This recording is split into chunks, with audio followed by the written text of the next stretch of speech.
Good morning, children, and welcome to your first writing lesson of this term. So the date is Monday, the 22nd of February, 2021, and your learning objective today is you will be exploring a persuasive letter text. But before we start to delve deeper into our learning objective and how you'll be successful in your learning, let's just have a look at our starter, which is referring back to our previous learning all about text types and their purposes. Okay, so the different text types you've got to think about. You've got a mystery narrative or a mystery story, as it is also known. You've got instruction text, recount, news report, and a poem. Okay, so for your starter, you want to think about the correct purpose. Can you remember what purpose means? Purpose is like its job. What is this piece of writing trying to do to the reader?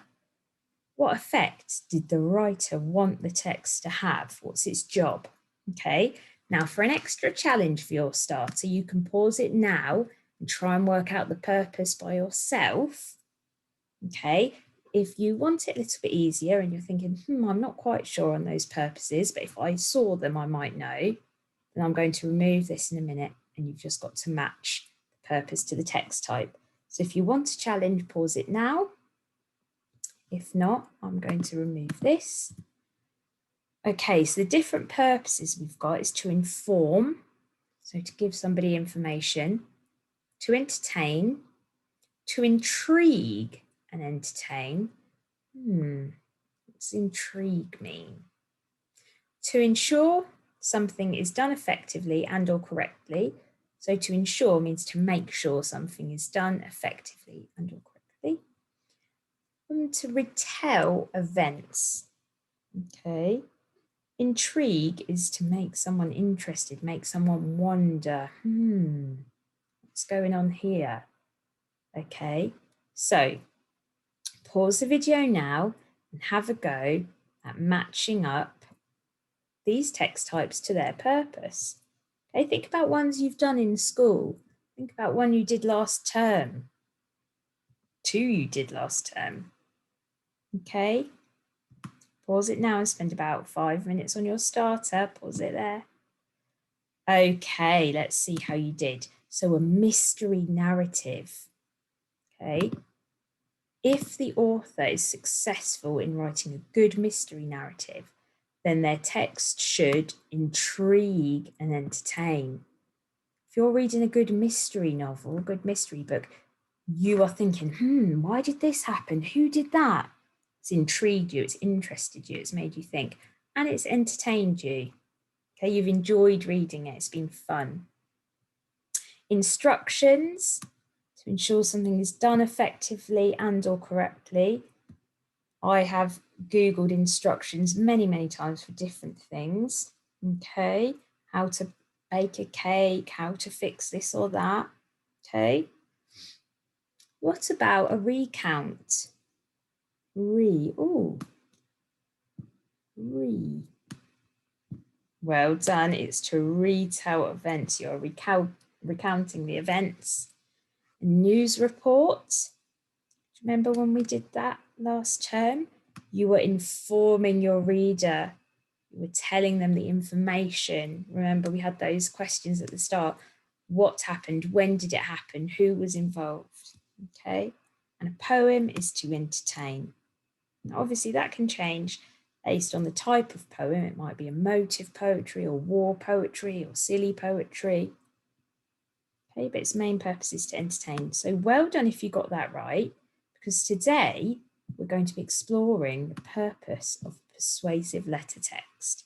So our starter not only refers back to our previous learning, but also links to our future learning. So our learning objective is to explore a persuasive letter text. Now, you know our writing takes 3 weeks, and in the first week, we are really immersing ourselves in a model text. And today we're exploring it. So we'll see it for the first time.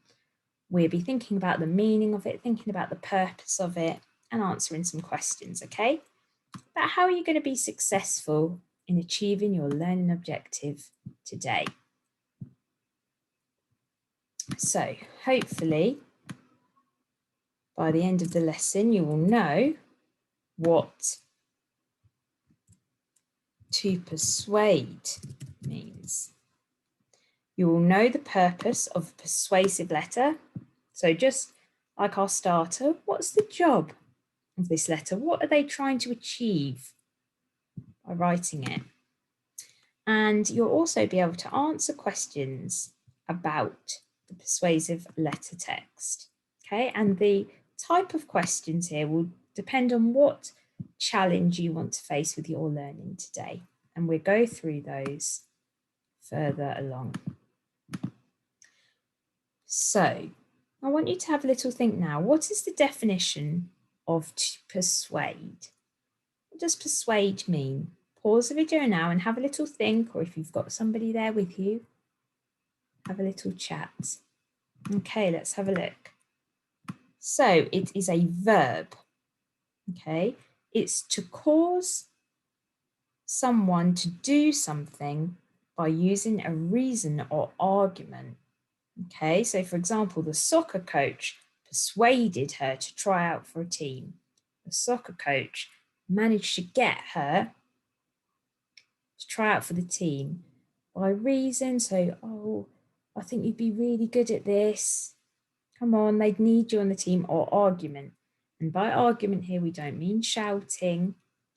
We mean by showing your point of view and justifying why it's the correct, in your opinion, point of view. Synonyms, so similar words or words the same in meaning, are to convince or to get, and similar words coax, influence, lead, lure, move, prompt, sway, or talk into. Okay, now there's another definition. It's to cause to believe something. She persuaded her mother that she was old enough to watch the movie. Okay, and that's convince. So those are our meanings of persuade. Did you get that right? Well done if you did. So let's look at our important vocabulary for today's lesson. So persuade, to convince someone to do something through reason or argument. And it might be one individual, or you might be trying to persuade a group of people, depending on the text type or the reason behind your letter. Persuasive, having the ability to cause another to do something or believe something. So this is an adjective. Oh, that was a very persuasive argument. You're a very persuasive writer. Okay. And a letter, a written message often sent through mail. And it's got certain features which we'll be exploring later on in the week. Okay, so pause the video now and just take a look at our key vocabulary. If you'd like to jot them down for your own learning, that's absolutely fine, or put them into your own words, that's also fine. Okay, so let's explore our persuasive letter text for the first time. So at the top here, we've got one address, 125 Banana House, Selway Road, Whitley, Reading. That is the address of the person who is writing the letter. And then here we have the address of the person the letter is to. Okay, but we'll go into more detail about the features later on. And this is 123 Miracle Manor, Selway Road, Whitley, Reading. So they live on the same road, okay? Then we have the date, Tuesday the 1st of March 2020. Now I'm just going to read, so please read along with me. Dear Miss Smith, I am writing to let you know about a very serious problem. Your monkey. Merlin the monkey, the naughtiest monkey I've ever encountered. As you know, I usually absolutely love monkeys. They are beautiful, cheeky, energetic, and hilarious. However, I have had enough of Merlin stealing all of my bananas, and he has to go. Merlin must be released back into the wild his country of origin. Firstly, I work my hardest every day to earn enough money to buy my favourite snack. But each time I go to eat one of my most precious bananas, they've been stolen by Merlin the monkey. Friday evening, for example, he stole my best bunch. Is that fair on me? Secondly, he is actually breaking the law by trespassing into my home uninvited. In my opinion, you should only have pets that you can control. I know some believe monkeys are the nicest pets, but I feel that they should not be domesticated in this way. As a result of this, I believe Merlin should be taken back to his home in the wild. I am sure that you would agree. Don't you think it would be kinder to the poor animal? Merlin is, after all, a wild animal who should be spending his days climbing the tallest trees, swinging on branches, or chasing other glorious monkeys around. You know it's true. Please contact a wildlife charity as soon as you can. Do the kindest thing, not only for me, but for Merlin. Yours sincerely, Mr. Chair, your kind and thoughtful neighbour. Okay, so I'm just going to scroll back up and I'd like you to pause the video and just read through the letter again in your own time. It also is on your team's assignment work, so don't worry, you won't have to keep this open if you don't want to. But just now read through it. So there's the first paragraph. Pause it there. And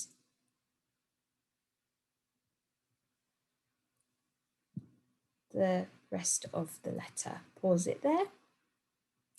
Okay, now I'd like you to stop the video and say out loud if you can. If you have to be quiet, that's fine. You can just whisper to yourself or think to yourself. What is the letter actually about? Because if we can read something and put it into our own words, that shows we have a good understanding. So what's actually going on in this letter? If you've got an adult or somebody helping you there, just tell them. Okay, so this letter is telling me blah, blah, blah, blah, blah. If you're really struggling with that, that's okay. We're going to go into it in a bit more detail in a moment. But just really, really try for me. Try and put it into your own words. Who's written the letter? What's going on? What's the problem? And what does the writer of the letter want? Okay, so what's the purpose of this letter? Now we know we're looking at persuasive letters. So if you're persuasive, you're trying to convince someone to do something. What is Mr. Chair trying to persuade? Let's see who the letter was to, the owner of the Miss Smith, to do. Okay. What did he want? What did he want the outcome to be? The outcome means what does he want to happen as a result of him writing this letter? Again, pause the video and have a little think or a chat. Now, the answers to this are in the letter, and if the author has been successful in the purpose of their writing, then it should be very clear what they want to happen. Okay, so let's have a look at the letter again. In the first paragraph, he makes it very clear what he is writing about. I'm writing to let you know about a very serious problem, your monkey. So there's no doubt in what he's writing about. He's literally told her. Okay, and then he goes on to describe a little bit more about the problem. Merlin the monkey, the naughtiest monkey I've ever encountered. Okay, now do you remember what type of word naughtiest is?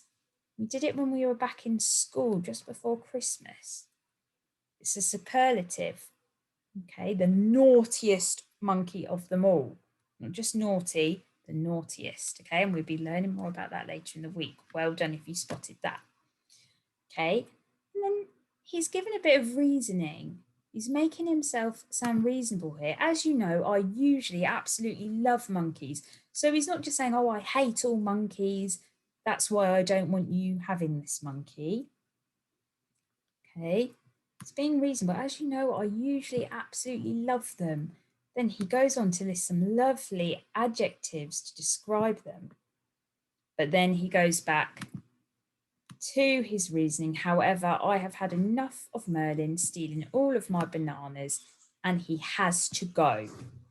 Okay, so it's quite clear already what the purpose, what he wants, the outcome of this persuasive letter to be.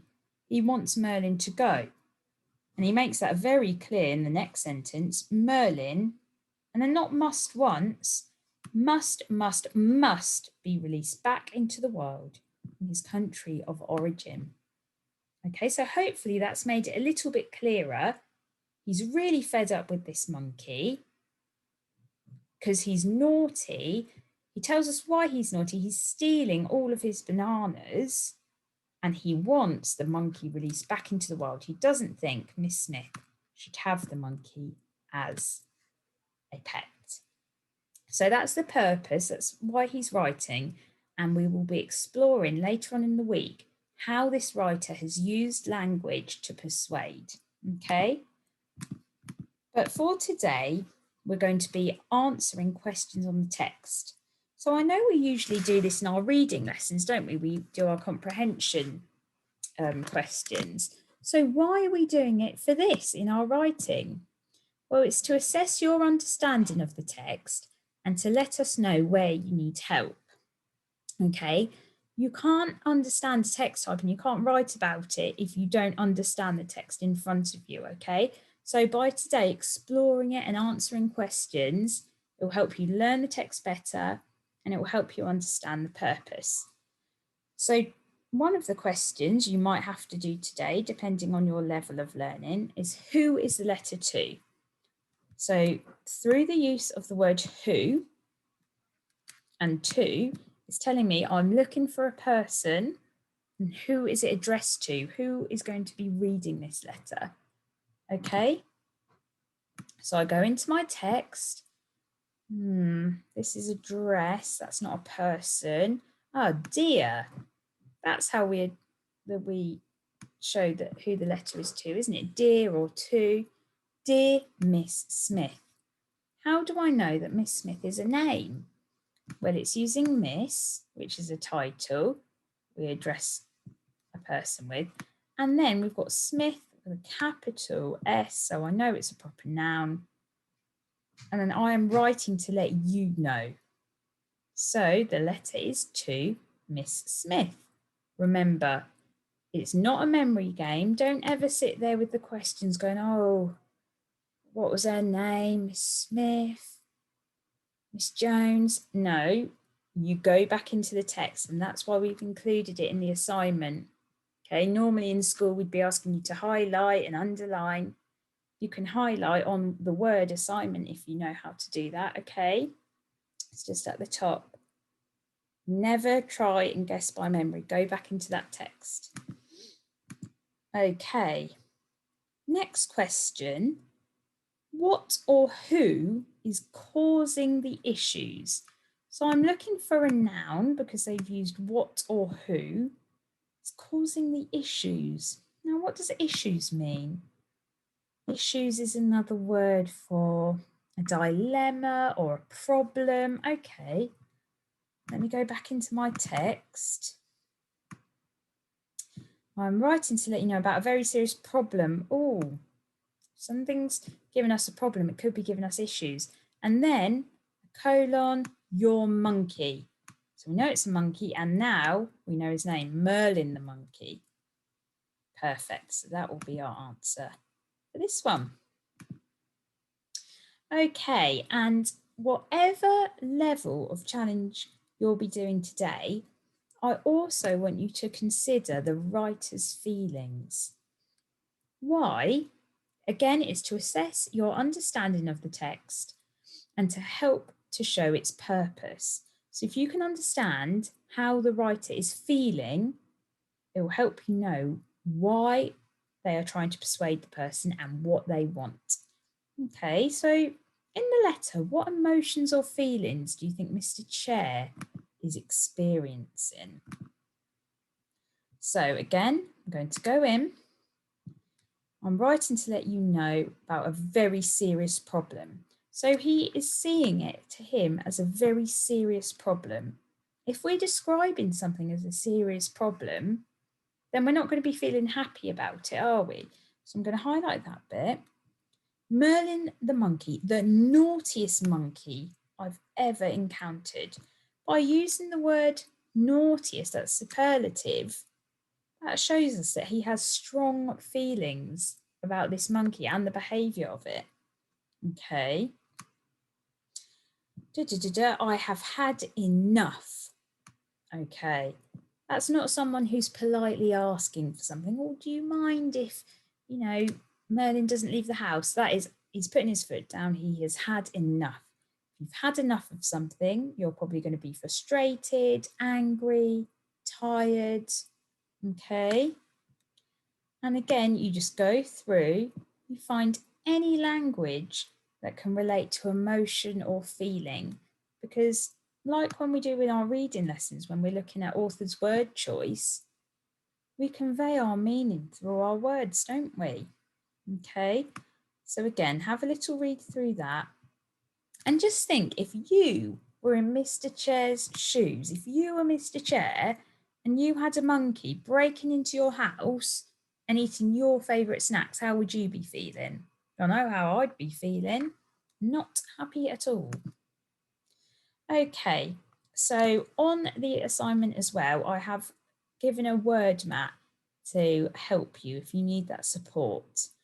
So do you think he's happy about it? Not at the moment. If he was happy, he wouldn't be trying to persuade someone to do something different, would he? Do you think he could be mad? And then which word, meaning mad or angry, do you think fits it best? Okay. So for a challenge, and I'll go through these again, you need to use the word because. And for an extra challenge, you need to quote the text, but I'll go through that now. Okay. Now, whatever challenge you usually do for your learning, just watch the examples on this video before you make your choice, okay? Because it's always good to see what's up for grabs. So for our one chili, the questions are mostly our retrieval skill. So who is the letter to? You just need to go into the text and find that person that it's to. Who or what causes the issue? Okay, I'll get rid of that. Who or what causes the issue? How does the writer usually feel about monkeys? Now, I've used the word usually here because it's about monkeys in general, not Merlin. How does he usually feel? And I'll give you a clue. It's in the first paragraph. On which day did Merlin steal the writer's best bunch? Now, again, I'm looking at the question on which day. So I need to find day of the week. Name one way the writer suggests the monkey should be spending his days. So again, it's how the monkey should be spending his days. So I'm going to scan the text looking for that. Okay. Now, whatever challenge you do, you need to consider the writer's feelings for your last question. Okay. So how do you think Mr. Chair is feeling upon writing the letter? It says use the word bank below to help you. So I just want you to pick one of these words, at least one for one chili, and just type it there. Okay, if you want to come up with your own word, that's absolutely fine. But if you find this tricky, the word bank is there as a scaffold to help you. Okay, so that's your one chili challenge. For two chilies, we've got a mix. So we've got some retrieval. And we've got some where you really need to find different words.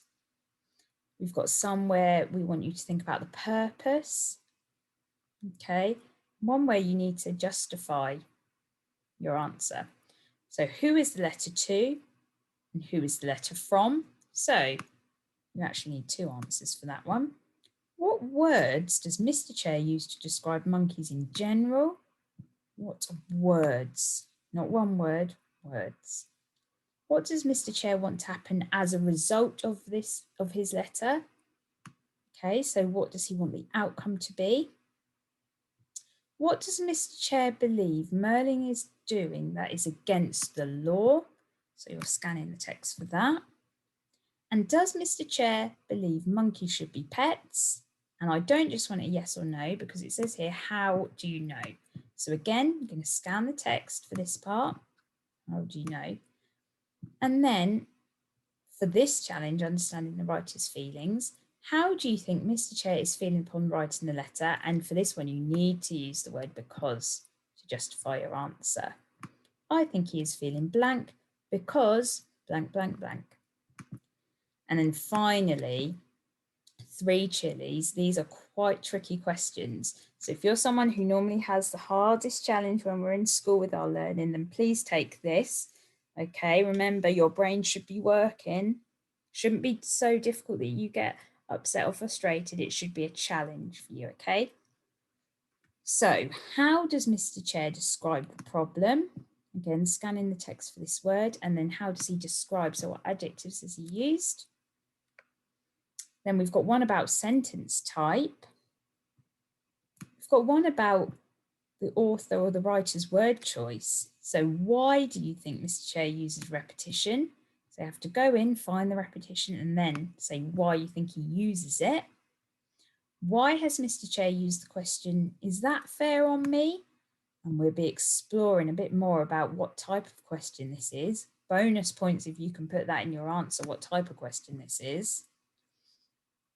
How does the way the writer ends the letter, Mr. Chair, your kind and thoughtful neighbour, show how he wants to be portrayed? How does he want to be viewed? How does he want to look by using these adjectives?